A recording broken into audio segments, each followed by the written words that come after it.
presentation of the Oregon Sports Network. And Oregon is going to play in the national championship game. This is Duck Insider.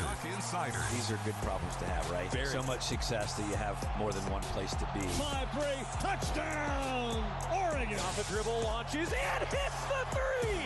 Oregon leads. What a great opportunity it is to be able to play at University of Oregon. I'm just incredibly proud to be a part of something like this. She wants another three. Oh, three in a row. Swing and a miss. Oregon is headed to the Super Regional. Fans being out there making this a great impact. We are so privileged and so fortunate. We get to see all these young people. We get to see this incredible growth, which is what college is all about. This is Duck Insider on the Oregon Sports Network from Learfield, presented by OnPoint Community Credit Union. People are the point. Now let's go live to the Country Financial Studio to talk Oregon Duck Athletics. We're closing in on game day. The Ducks hosting the Fighting Illini, a 12:30 kickoff. Oregon hosting Illinois here at Autzen Stadium, televised on CBS. We're going to talk with the voice of the Fighting Illini, Brian Barnhart, coming up here in just a little while. Also, the Oregon women's golf team in action yesterday. Heck of a performance from the Ducks. We'll tell you more about that. Kobe Savage, Josh Connerly. Also, some news and notes around women's basketball as Kelly Graves and his team met with the media a bit today. And Oregon volleyball is preparing for, well, the best conference in collegiate volleyball. Ducks are at home this weekend against Maryland. 6 o'clock on Friday. Matt Ulmer met with the media here today. We've got that for you here coming up on the show. Also, Oregon softball, a couple fall ball matchups on Sunday. Oregon volleyball also in action at 1 o'clock on Sunday. And then up in Seattle taking on Washington, Oregon soccer finishes up the regular season. That's all on the docket ahead around that 12:30 kickoff for the Ducks and the Illini of Illinois.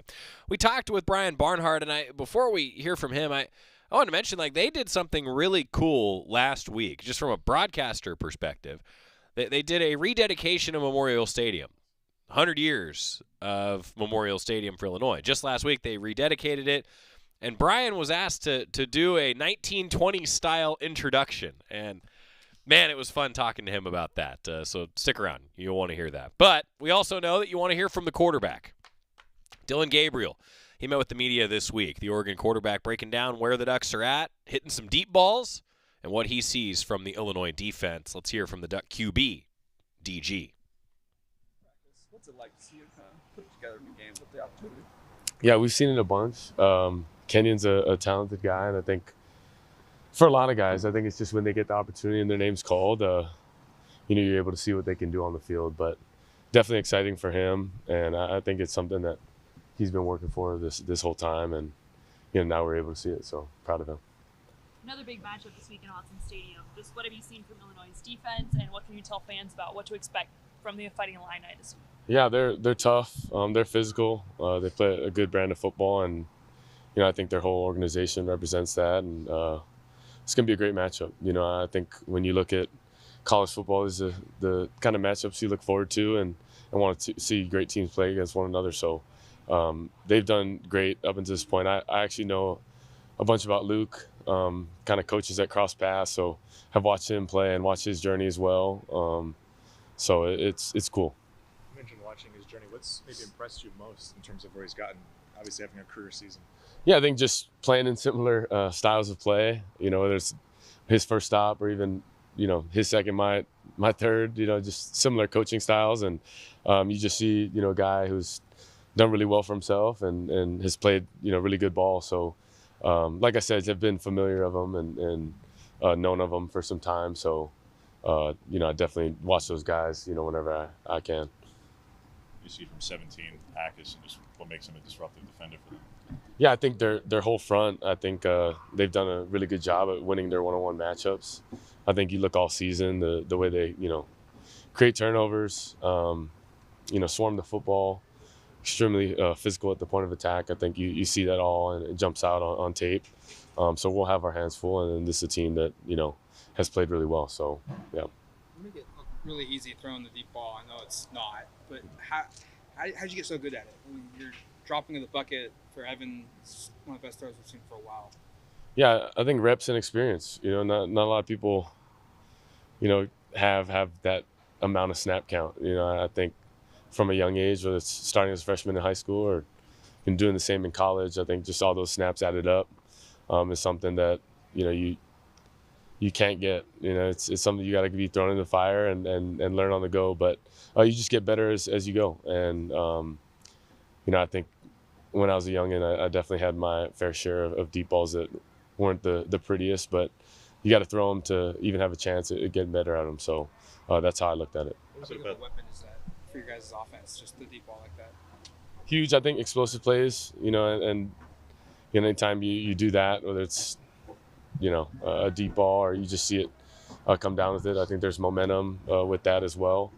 And then that big playability, I think that's something that, like I said, instead of having, 15-play drive, it turned into a 3 or 4 or 5-play drive. And that definitely helps, What was it about this past week? We saw more like left hash to right out, and that was extremely difficult throws. I think you had 3 of them to Evans specifically. What was just about it that can explain to people how hard a throw that actually is, Dylan, because you placed 3 of them really well. Yeah, I think things we rep, things that we're really confident in. I think there's something to it too. The guys going down there and making plays, and Evan's really talented of creating separation and making it easier to throw on my part, or when it is a contested, catch, he's killing it in that way. So I just try to continue to look at it. It's a group effort. It really is. A great throw is only a great throw when there's a great catch and a block up front. So it's kind of all working in unison, and that's what we're focused on. I know that the mentality with the number 1 ranking is who cares, but as one of the leaders of this team, how do you help instill that mentality among the players? I think by not caring, and sorry, I want to answer your question, but the truth is not caring is how we got up into this point as well. So not forgetting what got us up into this point, and I say that in the season, and winning games, but the beauty of it is we got a game to play this weekend, and you're only as good as your last matchup, and that's what we're focused on. Who's that guy on the defense who's kind of the counter to you in practice in terms of, you talk a bit, so is there anybody in the secondary who kind of jars with you practice-wise? I think they all do. I try to get after Kobe Savage. That's kind of, we played against each other before, and he always brings that thing up, but I go after him more verbally. And then Jabbar and Nico are 2 guys that are extremely competitive. They don't really talk, but they're just, I think the competitive nature you feel, when you compete against them. And then, whenever Jay Birch is on the field, it's a guy too I go at. But that's all fun and competition, and I think you appreciate that kind of stuff, when, you're going play to play or competing within a play. You see guys that want to win. And then, everyone raises that level. So, using practice as a competitive edge is huge, and you got to have that. On I guess a personal level, what's it like when a good friend of yours with Terrence has an appendix, kind of in a surprise procedure? What kind of the emotions there, and how was that for you? It's tough. I hate it for him because I love him, and he's a guy that I've seen put in a bunch of work. But he's also a guy, the day after we got my fiance Zoe cooked some chicken noodle soup. First we walked over, we gave him some love and attention, but you see him walking around, and I think you just see a guy who's just so forward thinking. It didn't necessarily affect him in any way mentally. So I love that about him. And this morning we actually drove into work today, so had a nice little conversation in the drive-in. But he's a good dude. He's my best friend. So it's, like I said, I hate it for him, but I'm always supporting him. You're approaching a lot of career milestones coming up here. What will passing Timmy Chang and career passing yards mean to you? If all the other ones, whatever. You don't want to tell me that you don't care, but I'm sure you do. But that one, what is the significance of that one? I think the only significance is I've played a bunch of football, and I think that's what you look at it as. You played with a bunch of, in my journey, and I don't like to look back because I'm right here, but you realize that you've been around a lot of great coaches, players, offenses, and scheme that, just expanded my knowledge of the game and how I see it. But I try to use that to my advantage now. That's what I look at it as.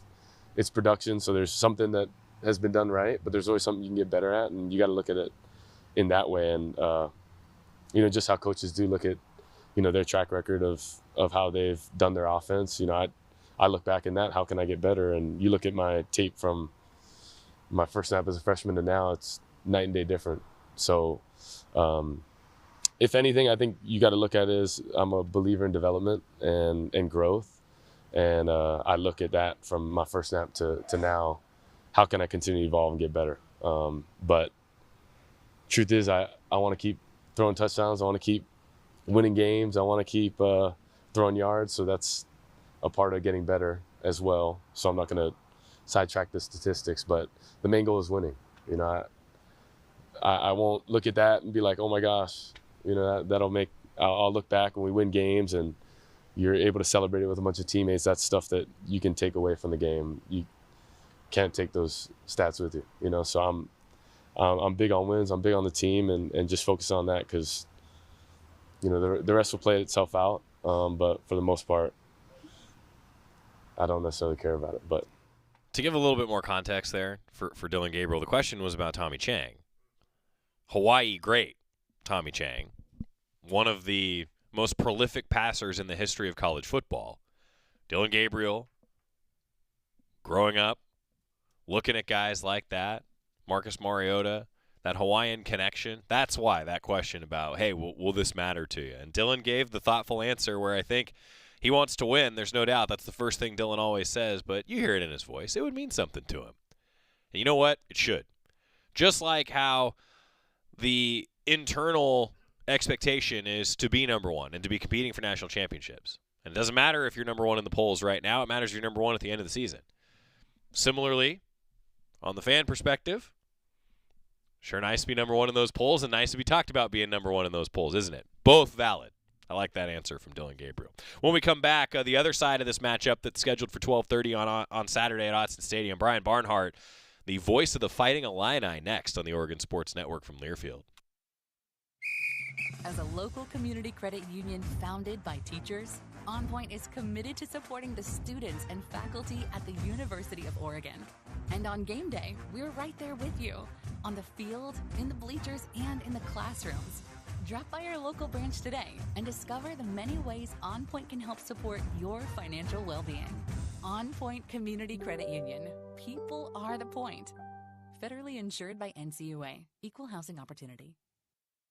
Hey Duck fans, at Country Financial, they make insurance easy. Whether you're shopping for home, auto, or more, their representatives will take the time to understand your specific needs and explain what options work best for you. Worry less and feel more confident knowing you're covered. Visit countryfinancial.com to get started today. Experience more with Country Financial. Auto and home insurance policies issued by Country Mutual Insurance Company, Country Preferred Insurance Company, and Country Casualty Insurance Company, Bloomington, Illinois. This is Duck Insider, presented by OnPoint Community Credit Union on the Oregon Sports Network from Learfield. Kids ask their parents a lot of questions. Why can't people fly? Gravity. Is the moon really made of cheese? Yep, cream cheese. When can I move into a big kid's car seat?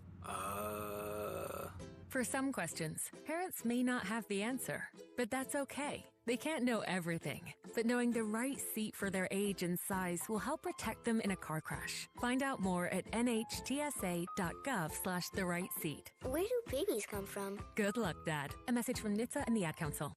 When might you be buzzed? When you suddenly love everything. You guys, I love this song. I love these nachos. I love our kickball league. Ugh! I love this guy. What's your name? You know what I'd love? A ride when it's time to head out. If you see a buzzed warning sign, call for a ride when it's time to go home. Buzz driving is drunk driving. A message from NHTSA and the Ad Council. I love your car. Is this real leather? You know you make me wanna kick my heels up and throw my hands up and throw my head back and come on now. I said Tommy Chang. Scott heard me. Timmy Chang. Now coaching at Hawaii. Right? A lot of connections there. Sorry to Coach Chang. Brian Barnhart, the Illinois play-by-play voice. We talked with him actually earlier this week. It was such a great time catching up with Brian. I say this, I feel like now every time that we talk with one of these great play-by-play broadcasters in the Big Ten, it's been fun for me getting to know them. I don't know. I'm on a first-name basis with all the Pac-12 guys, but now meeting some new folks like Brian Barnhart, who we caught up with. A lot of great information talking with the voice of the Fighting Illini, Brian Barnhart. About another top 25 bout at Autzen Stadium. This time it's the Ducks and the Fighting Illini. Illinois coming to town. It is my pleasure to welcome the voice of Illinois. Brian Barnhart is with us. So, hey, first of all, Brian, thanks for being with us. This is year what for you for Illinois? First of all, great to be on with you, Joey. Thanks for having me. And year number 23. Woo! Full time. So, yeah, it's it's pretty lengthy, but it's not as long as, say, Jerry Allen's been with the Ducks. I know that. And our colleague Don Fisher with the undefeated Hoosiers now, he's been there 51 years in Bloomington. So wow. I'm about half as long as he's been around. But we've got a great group of guys in the Big Ten, and we're pleased to have Oregon join us this year. So that's pretty cool. Well, thank you. We appreciate that. I got to tell you, so we've done this segment on the show, I mean, gosh, as long as I've been hosting the show, so coming up on a decade now, I guess, and it's been fun for me to get to know the other broadcasters around the conference, so I sure appreciate that perspective and taking the time. Now, as a result, we also have a tradition when you come on the show for the first time, Brian, so bear with us. We have no fun on this show. It's an awful show. No one likes it. We ask that you tell us your 2-minute life story. Your 2-minute life story. Now, Brian, we're competitive. I've got a leaderboard on the whiteboard over here. The goal is to get as close to 2 minutes as possible. What's your 2-minute life story? Ready, set, go. Well, I grew up near Champaign, actually. Went to high school about 10 miles from Memorial Stadium in Champaign. Wound up going to college at Liberty University in Lynchburg, Virginia, where I was going to be a history major. And I got into radio, got on the campus radio station, and started my career. Fell in love with it. Didn't realize there wasn't a lot of money in it when I started, as we all know. We all know. Wound up graduating from Liberty University 1986. I wound up doing minor league baseball in Lynchburg for a couple of years. Salem, Virginia, had a Carolina League team there. I became their full-time play-by-play voice. And then wound up in AAA Oklahoma City, which is the Rangers AAA team there. We had some guys like Juan Gonzalez and others that played there. And I was there about 8 years, and then eventually did some other sports too. I did high school football and college basketball. Oklahoma City University and Oklahoma Baptist University were NAIA power schools that I did for. I did Shawnee Wolves high school football when I was there. We all, you do it for $25 a game, $50 a game, whatever. Yeah. I did some minor league hockey, which is interesting. I'd never seen hockey in person. And wound up calling that for a couple of years, riding buses, and a lot of guys speaking French while I was doing that. And then eventually wound up in Anaheim with the now Los Angeles Angels. I did their games play-by-play for 2 years. And then I came back home in the year of 2000, and the Illinois job opened up a couple of years after I got back, and I've been doing the games ever since 2002. So it's been a really fun run. We've had some very high highs and some lows along the way, but that's all part of being a play-by-play voice. Minute 51. Bravo. Bravo. See, the broadcasters always seem, Brian, to get the closest to 2 minutes. It's almost like you have that internal clock for a segment or something. It's like being a quarterback, I guess. You got to you got the clock ticks, you're about done. Well, and then so on our leaderboard, Bo Nix did it in a minute 53 his senior year. That makes sense with the play clock, right? And then Jackson Shellstad, currently on our basketball team, did it in a minute 58 flat. So I guess the shot clock works for those guys too. Who knows if baseball pitchers will get better at this, with the new pitch clock here moving forward. Brian, I'm curious. You talked so much about the journey. I love that you said that as just like broadcaster to broadcaster. You've called so many different sports. I personally love the fact that at the college level you do get to call so many different sports. Kind of keeps it fun, I'd imagine. Yeah, it does. And, for me, I did a little bit of the baseball, and we have a guy who does it full time for us. Baseball, but I fill in on some of those games, which kind of, I did so many that my career was in baseball. That's how I got started. So that's always been, the kind of the dear to me, because that's how I got going. But I miss, people ask, do you miss doing Major League Baseball? I miss the, Fenway Park and Yankee Stadium and places like that. Do I miss the travel all the time and 10-game road trips and, late nights? No, it's a grind. And when you're doing Major League Baseball particularly, you do all the spring training games too usually. So there's 190 games you're doing. And so I love the schedule I'm on, about 40 roughly games if you count 30 plus basketball games, hopefully. And then, 10 or 12, whatever it is, 14 football games. That's a nice load for me at this stage in my career. Yeah, that's fun. Brian Barnhart joining us. He'll have the call on the Illinois radio network. First trip for you to Autzen Stadium, I believe, right? Yeah, first one to Autzen. I've been to Illinois basketball, came out there a couple of times. One, we played Oregon in Portland. It was part of a kind of a home and home neutral site, if you will. We played at the Rose Garden against Oregon. They came to the United Center in Chicago. And we also played in the NCAA tournament. Our best player was hurt for that tournament game. He got hurt in the Big Ten tournament. We played Western Kentucky in the Rose Garden there and got beat. And so those are the couple of times I've been to Portland. Never really, other than in the city, never went outside the city. So looking forward to getting to Eugene. Well, we're happy to have you. I always start a little bit of this, Brian, with, especially the conference realignment era. What's the view from you and from Illinois fans of Oregon, of the program that's here, of the programs that are here at Oregon? Well, especially in football, I mean, since the mid-'90s, I guess, is when Oregon football really took off, and became a national player.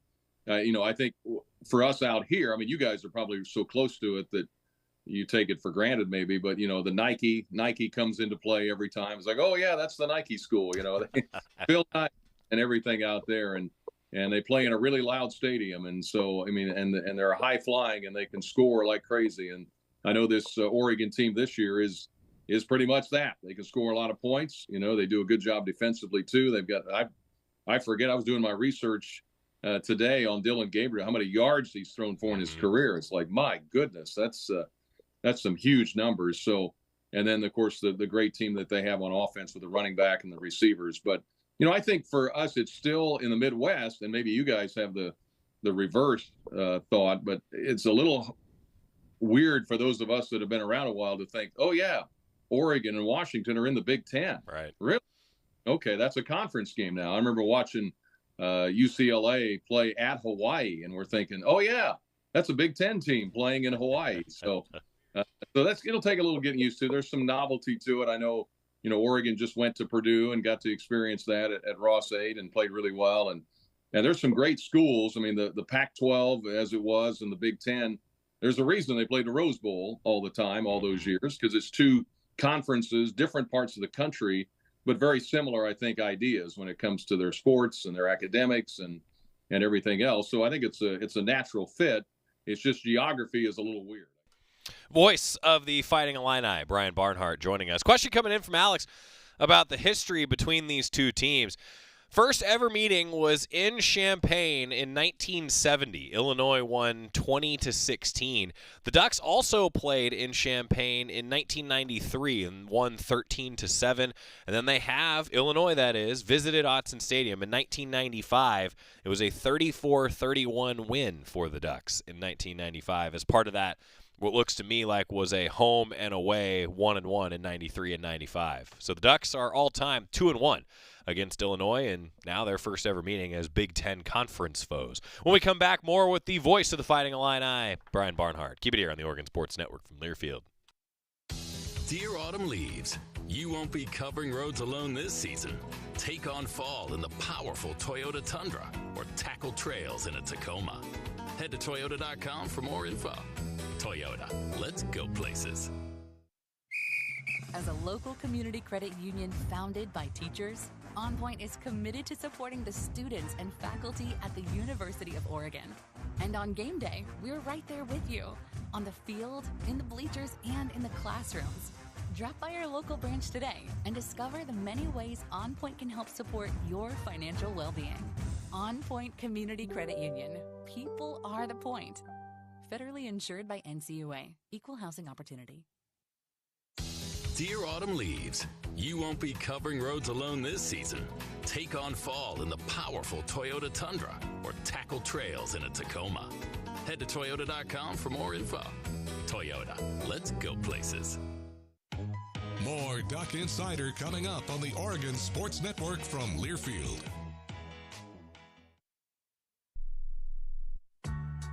When you're high, you feel different. You think different, you talk different, you draw different, you listen to music different, but you probably knew that. Problem is, you also drive different, and not in a good way.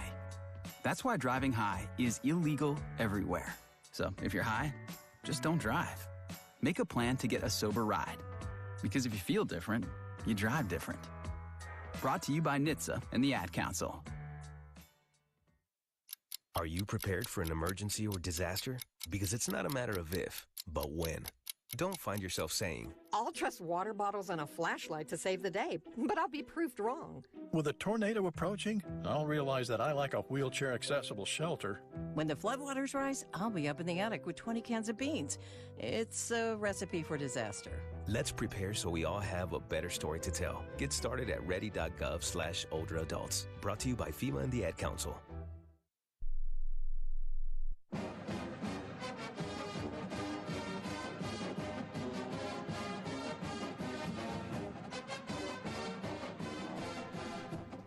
Back in the Country Financial Studio, it's Duck Insider presented by OnPoint Community Credit Union. If you missed the Oregon Football Coaches Show last night, Tez Johnson was great. Walked down memory lane with Tez, and we finally settled if Tez Johnson is good at the new EA Sports College Football video game. I think we did settle it. I think it was settled. I think it'll probably be unsettled again after. I'm sure Tez probably heard about it at practice today.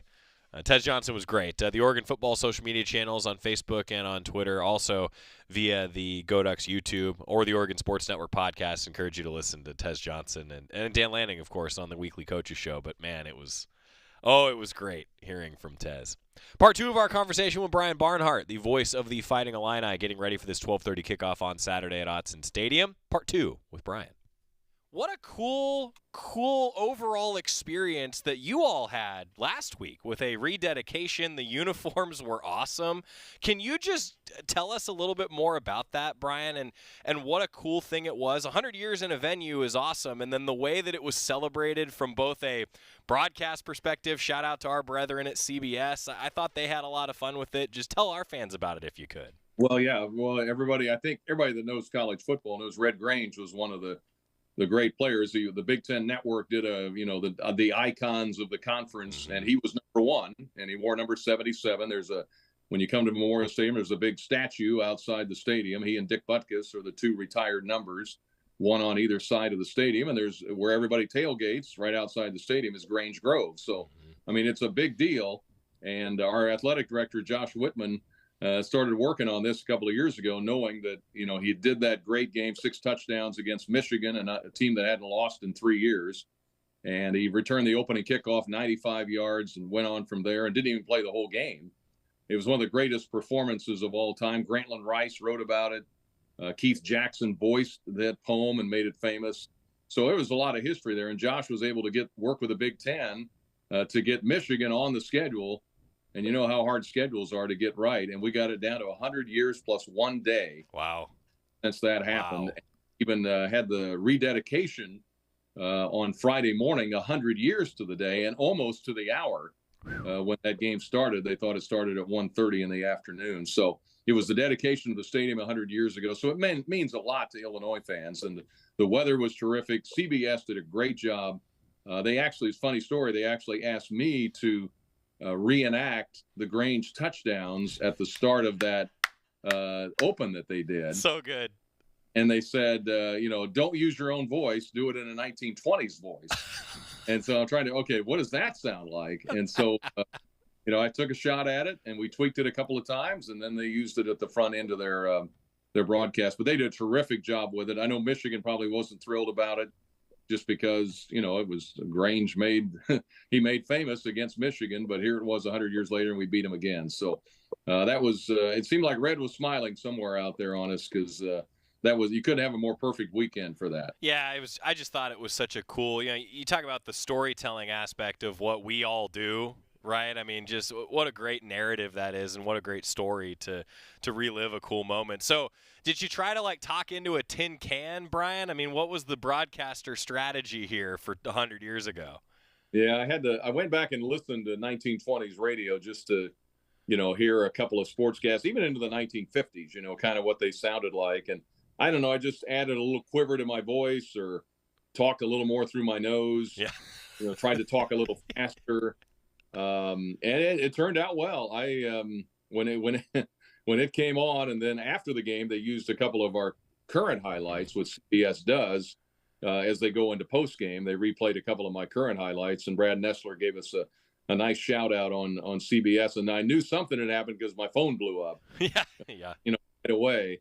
So I knew something had aired, and people really liked it. So yeah, that's a memory I'll always carry. And it's funny, we've got CBS again this week with the same crew in back-to-back games. And it's interesting, there's another note, CBS had not televised a live game from Champaign since 1983. Wow. And that was a game where Illinois beat Michigan 16-6 to clinch the berth at Pasadena that year. And here they are 41 years later back. I mean, there was just there was a lot of symmetry last week. And I know Brett Bielema, really soaked it in. We have an area where the team goes to where the Smith Center is, which is the new facility, or the football offices, which is really state of the art. But they have to cut through the old east balcony part of the stadium where there's these old stairwells and whatever. And there are fans gathered everywhere all over those ramps. And there's a great shot in our local paper here of Bielema pumping his fist with hundreds of people waving back at him. So it was now, and he will tell you now, okay, that's all great. Now we got to get ready for Oregon. Right. But it has been a great week. Yeah, I appreciate you having the perspective and the time to look back, because I just thought, from a college football fan to another, it was cool to see the stars align in more ways than I even realized with the matchups with Michigan, which makes it awesome. Thanks for that, Brian. Now, to that point, what was the expectation with Brett Bielema building this program now into a top 25 team? What was the expectation going into the season? How does it compare to the expectations maybe now as we sit here in the season?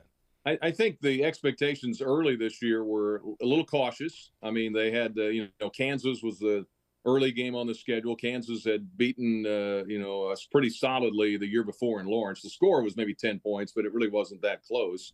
And it was one of the few games under Brett Bielema where Illinois just got manhandled in that game. They got way behind, and they made it somewhat close at the end.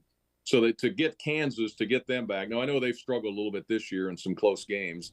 And then to win at Nebraska, which if you've ever been to Lincoln, about 90,000, they just don't lose there very often.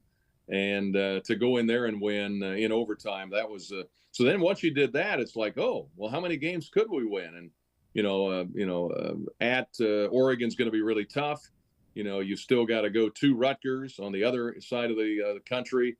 You always have the battle with Northwestern, which is a rivalry game. And that game is always, it's like, Oregon State. It's hard to predict, what's going to happen. And so, but I think this is the toughest. If you're looking at the schedule, this is the meat of the schedule. This is the toughest stretch. At Nebraska, at Penn State, Purdue was in there, who really had Illinois' number, and had our former defensive coordinator calling the offensive plays for Purdue, which was interesting. In a 50-49 game, right? We lost 7 out of 8 to them.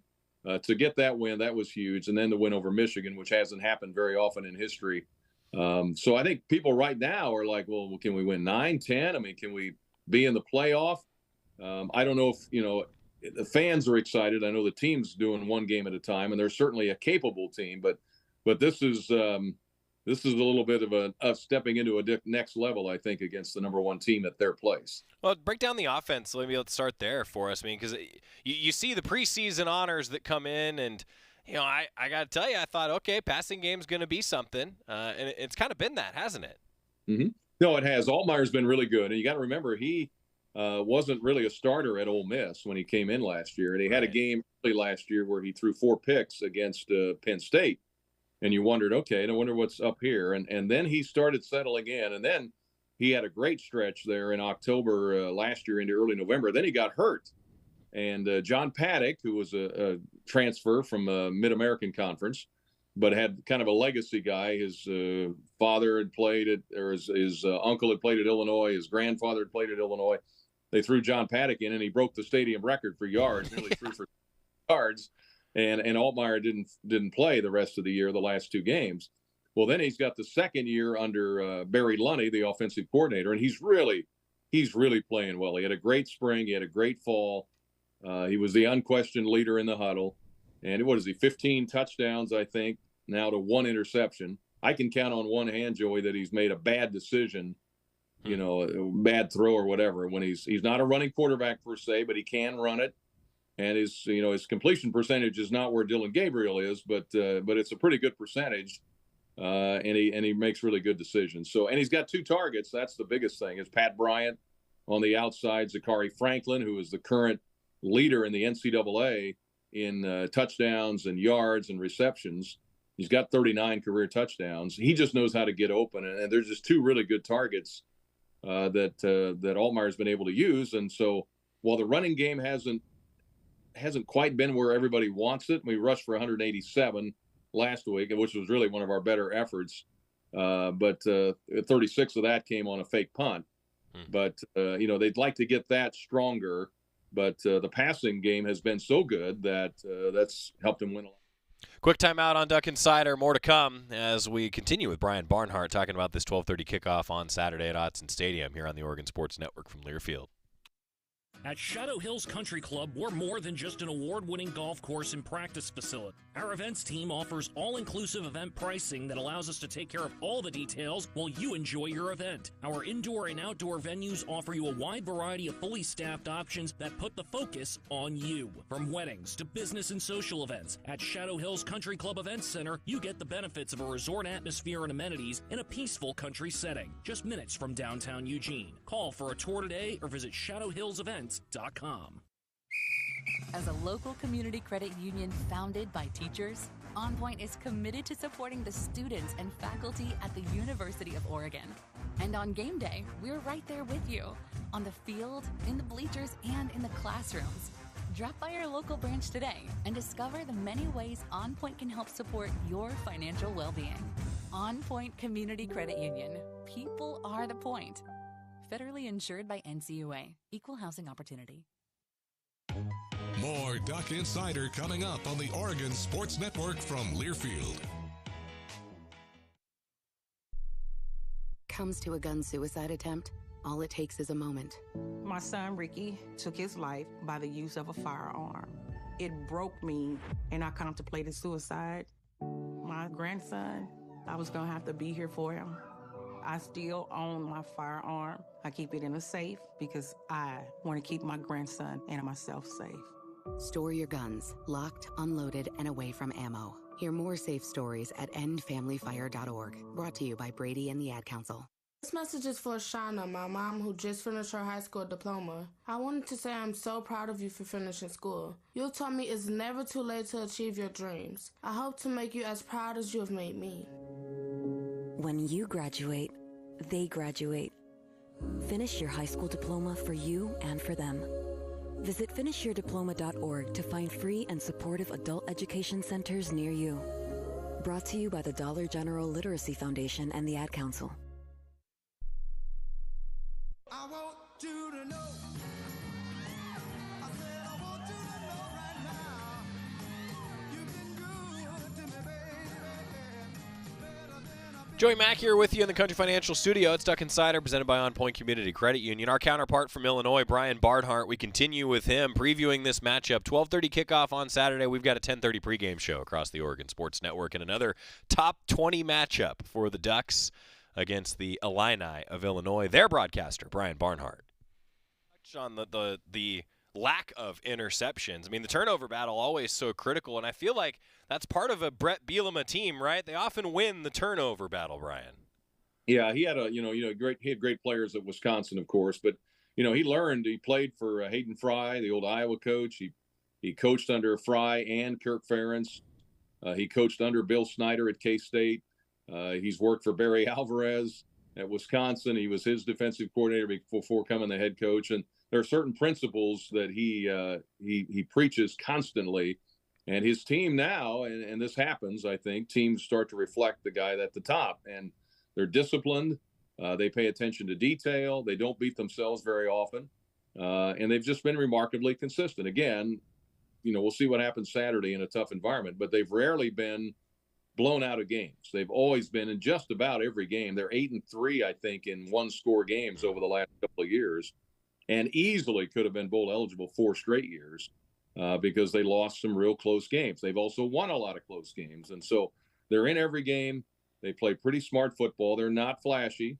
They're just kind of a good old solid Big Ten team that doesn't make a lot of mistakes and hang around in a lot of games. Well, and to that point, I was going to ask you about the identity of the defense, at least give Duck fans an idea of it, because they are often, as you alluded to, in a lot of games, and the defense is a big part of it, right?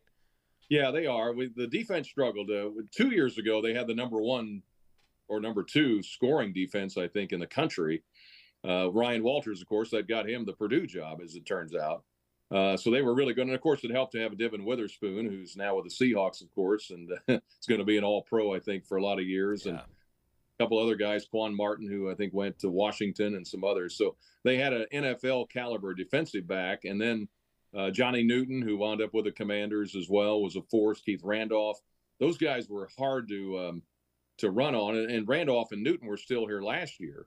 But the secondary was kind of, took a step back, which you figured it might with those guys going to the NFL. And so they struggled, and they had a new defensive coordinator, Aaron Henry, who played for Brett Bielema at Wisconsin, got the job. The first time he'd ever been a coordinator. And he said this spring or this fall, he said, look, I struggled. I had to learn on the job. It's a little different when you're responsible for every part of the defense. And so they got, Kansas lit them up pretty good. They had a couple of other games where they struggled to stop teams. They've been much better this year. They haven't totally replaced Johnny Newton and Keith Randolph, but Dennis Briggs from Florida State has been a solid addition. T. Edwards is the guy that I don't think it made any big news when he transferred from Northwestern, but he's developing into a really solid player. He had in 2 successive plays against Michigan, he had a sack to end a drive, and then on special teams, he blocked the field goal.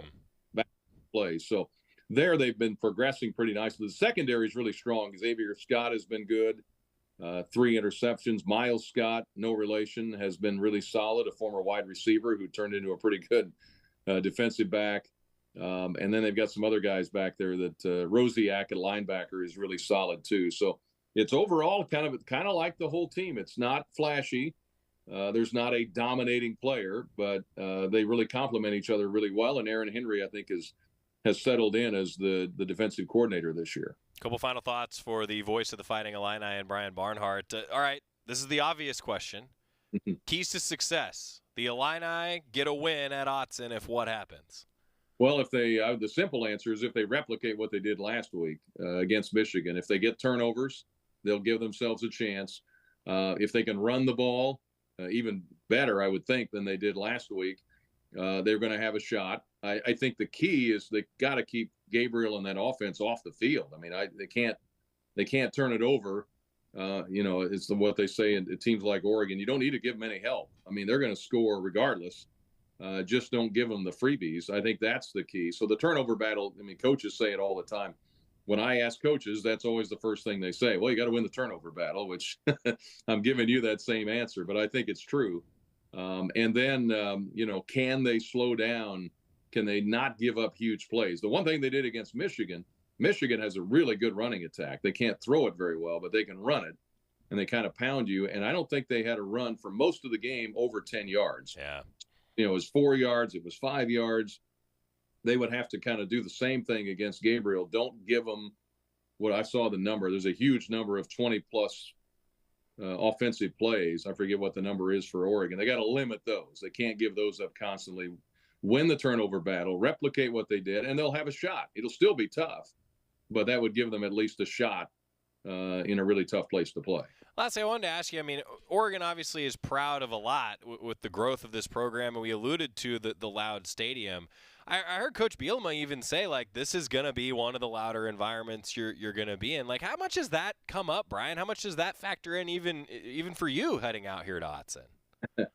Well, I like loud crowds. I mean, as you know, when you're doing play-by-play, to have a large loud crowd is pretty cool, especially on defense. It ramps it up. What they've done is what they're doing this week, which they've got the speakers cranked up at practice really loud with some music and everything else mixed in. They did the same thing for Nebraska. They did the same thing for Penn State. So anytime they go into the big house in Michigan or Ohio or Oregon, I know Oregon's not as big a stadium as those, but it's still loud. You got to crank it up, make them replicate it. But I've also been told over the years, the 23 years I've been doing this, by coaches, you can't exactly replicate it as loud as it gets in some of those environments because you just can't. And, I'm guessing, those communication, there's a reason they have the communication things in the helmet, but it's also a reason why they still have the signage and all the stuff on the sideline, because sometimes you just can't hear it. Right. It's just too loud. So, but I'm anxious to get out there and experience it, and I've heard a lot of good things about it. Well, we can't wait to have you. I hope that you have an awesome trip. Hope that we get to shake each other's hands in the press box, and if you need anything, Brian, give a holler. I sure appreciate you taking the time. Been nice to hear your perspective from the other side of this matchup here on the show. No, it's great. Thank you for having me, and look forward to many trips in the future out there. Brian Barnhart joining us, the voice of the Fighting Illini. Yeah, it was funny talking with him, and for me and for a lot of our fans, these trips now to some of these Big Ten places, it's new, it's exciting, and for them, they're actually coming in to Portland, spending some time in Portland, like getting the whole Oregon experience for a lot of folks that are making the trip with the Illinois travel party. It's a destination here in Eugene. You want to come play in that raucous environment that is Autzen Stadium. Pretty darn fun. We're going to hear from Kobe Savage, maybe a bit from Josh Connerly here, but first, the Oregon women's golf team yesterday just short in the championship match of the Stevens Cup yesterday afternoon. A 3-2 decision to number 1 ranked Arkansas out in Oklahoma City.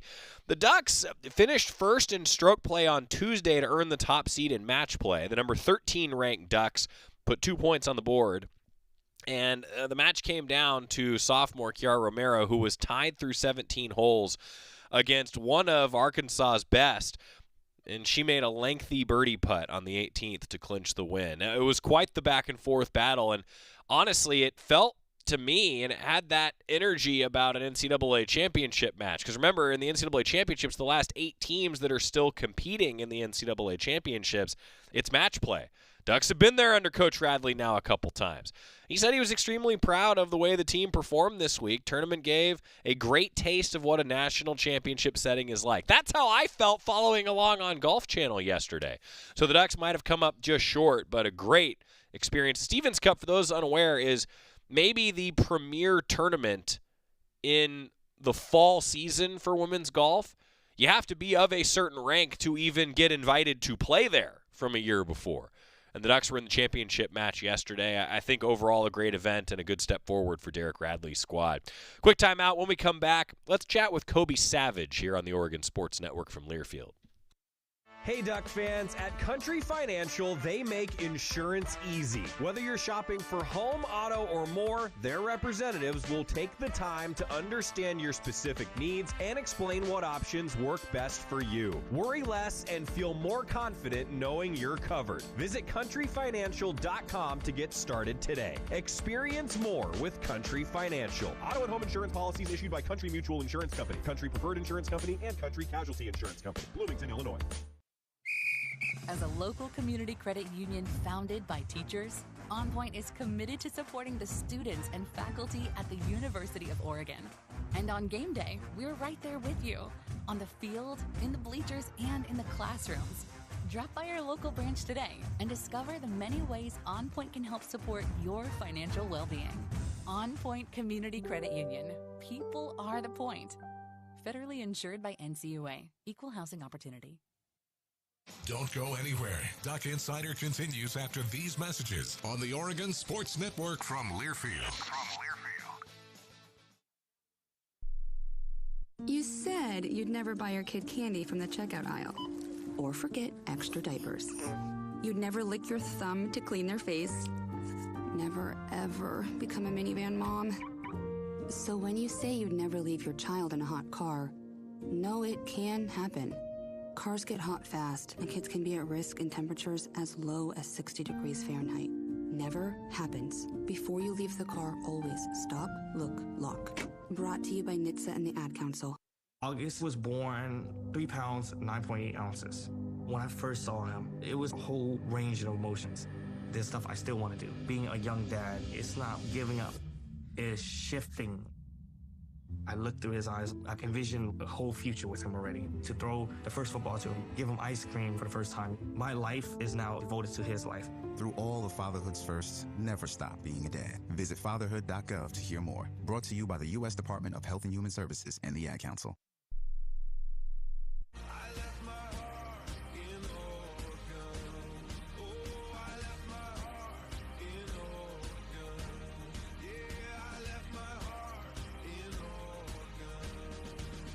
Stock Insider presented by OnPoint Community Credit Union. Joey Mack here in the Country Financial Studio. Loved hearing Dylan Gabriel just talk about how, at the start of the show, he gets after Kobe Savage in practice.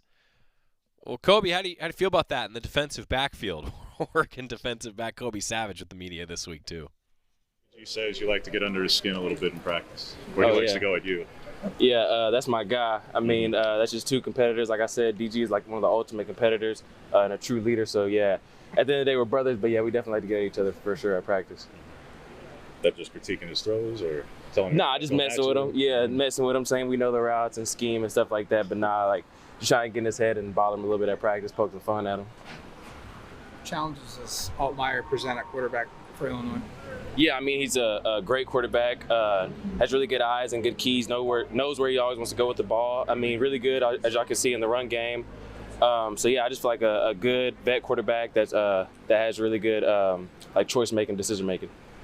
What's it like getting back to practice when like you guys very visibly weekly are getting better and better, and you have a shutout last week? Like, what's the first practice like after a shutout? Is there a pretty good amount of energy in that sort of thing? Yeah, I mean, it's really just the same every week. Like you said, like just trying to get better and better, having that growth mindset, like Coach said. So, yeah, like Monday's practice is going to look a little bit better than last Monday's practice and just more intense. And I feel like we're bringing that every week, just trying to get better and better, like you said. How would you describe kind of that attitude and mentality of your defense? I really just say trying to get relentless effort out of everybody, like being around the ball, whether we're in the picture frame of the ball, or at least 5 yards away from the ball. But I feel like that's the main goal for us is relentless effort, and that's going to lead to takeaways, to turnovers, to tackles, and stuff like that. One of the first things Dan said to us was he's happy an extra day of prep. How does an extra day help you personally? Yeah, I feel like just being able to understand the offense a little bit more, get a extra film, extra walk, extra recovery in, because like last week was a quick turnaround with coming from that Saturday game to all the way to a Friday game. But yeah, it's really good to get back on a schedule and have another Saturday game. On that note, you're one of the Big Ten teams that has more home games than away games. Is that something that benefits you guys at all? Is that a factor as the season goes on? Yeah, I mean, it definitely showed up in the Ohio State game, getting the crowd there to help with the false starts. And, I mean, it's great. I always play at Autzen with the fans here. They're amazing. But to us, I mean, to me, I really love playing away games, like having everybody against you. So I feel like it's definitely an advantage being able to play home with the great fans of Autzen. And it limits your travel a little bit. Does that help the team's fatigue as the season goes on? I mean, yeah, like I heard there was a crazy stat about playing in 2 time zones away. Like it was a losing stat, but yeah, I mean, it's definitely fresh legs, not being able to get on that plane and travel for so long, especially with the conference this year. It's teams from the West Coast to the East Coast, so I feel like it's definitely an advantage to us to stay home. What's it do for you guys back there when your front seven's been able to generate as much pressure as they have this season? Yeah, I mean, it's amazing. It just gets the quarterback off the pocket, allows him to play for us. Like you got great quarterbacks like Will Howard and the one we're going to go against Illinois, and just getting them off their timing and their route distribution, I feel like helps us when we got that front seven hunting them up. What makes their outside receivers unique threats? I'm not going to compare them to anybody else. Just what makes them unique threats in that way? I feel like they do a great job on their routes. They do a lot of contested catches and drawing a lot of PI flags. Number 4 does a really good job. So I feel like they're not just crazy explosive receivers, but they are a talented group, and I feel like they'll test us a lot in the deep ball. That's one of their favorite routes is the 9, is a fade. So I feel like they do us a service in testing us deep a lot this week. So similar is their offense schematically to what you see every day in practice, because Will and their OC coach together at UTSA. So just out of curiosity, like how similar is what you're seeing on film to what you're facing quite literally every day already? Oh yeah, very similar. Like you said, him and Coach Stein coached together at UTSA. We see it every day at practice, so we have a lot of good on good this week compared to the previous weeks. So especially with the receiver also played at UTSA, number 4, and just seeing him on film and how their offense moves is very similar to ours. Got a lot of 4-strong looks, a lot of bomb, quarterback draw, and trying to use that quarterback to get his legs moving and a lot of crossing routes. But yeah, just very similar. Like I said, we do a lot of good on good this week, so it's good. It's good to see it. So by 4-strong, you mean the unbalance? Yeah, a lot of imbalance. Okay. The quads look, yep. Back to kind of their offense and their ability to attack you deep.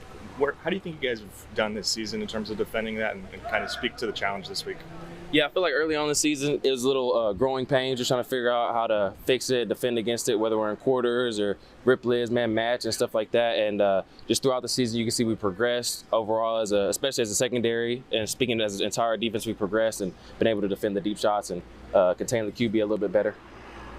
Obviously, there's good players on every offense you face, but is there a level of confidence in having already played, stars like Genty, Will Howard, and all of his weapons with OSU? Yeah, I mean, we respect all and fear none. It's definitely a good group every week, and we're going to respect this quarterback and what his offense can bring to us. I mean, we're obviously excited to play them. I feel like it's just week to week. We're just trying to get better and be our best. Kobe Savage meeting with the media, and tomorrow we'll probably get to Josh Connerly, also some news and notes around women's basketball, volleyball. As women's basketball season, actually, we are just about a week away. At 6 o'clock next Friday, Oregon women's basketball hosts its first exhibition against Warner Pacific. Looking forward to seeing Kelly Graves' squad back in action. Some news and notes from that coming up. And then also tomorrow night, Oregon volleyball against Maryland. That long trip for Maryland and Rutgers this weekend. Maryland at Matthew Knight Arena for Matt Ulmer's squad at 6 o'clock. I look forward to seeing how Matt Ulmer's team continues this season because the losses have been against top 5 teams. Ducks are still in a position to potentially host the NCAA tournament at Matthew Knight Arena. Winning these home matchups with a school like Maryland goes a long way in that resume for potentially hosting. Hope to see a lot of folks at Matthew Knight Arena on Friday at 6 o'clock. And then Oregon volleyball is also in action at 1 o'clock on Sunday. That's when Rutgers is in town for Matt Ulmer's team. Oregon soccer also in action at 1 o'clock in Seattle on Sunday. Oregon softball with a couple fall ball matchups on Sunday as well. And, of course, Oregon football against Illinois, 12:30 on Saturday, the Ducks and the Illini. I'm Joey Mack. Thanks for being with us. Tomorrow, Jerry Allen will be here. Jorgie will be here in the form of Scott Phillips. You took the first step and quit smoking, but even former smokers may still be at risk for lung cancer. That's why SaveByTheScan.org wants you to know about a new low-dose CT scan that can detect lung cancer early. It takes only 60 seconds and could save your life. You took the first step, now take the next. Visit